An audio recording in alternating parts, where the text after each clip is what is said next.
अनेक चांगले नेते हे भारतीय जनता पक्षाच्या संपर्कात आहेत। ज्या प्रकारे काँग्रेस पक्ष गेले काही वर्षात वाटचाल करतोय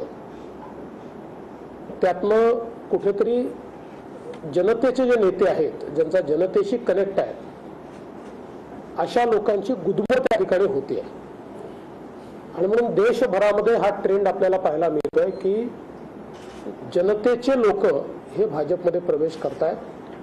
त्यामुळे निश्चितपणे काही मोठे नेते भारतीय जनता पक्षाकडे येतील हा मला विश्वास आहे। आज मी तुम्हाला एवढंच सांगू शकतो, आगे आगे देखिए होता है क्या। उद्या 13 तारखेला मोठ्या प्रमाणावर पक्षप्रवेश आहेत मुंबईमध्ये। काही नाशिकचे पक्षप्रवेश आहेत, काही त्या ठिकाणी श्री कंठीनाथ महाराज या ठिकाणी येतात आहे, काही ठिकाणी सोलापूरवरनं लोक येत आहे, लातूरवरनंही मोठ्या प्रमाणावर लोक येत आहे।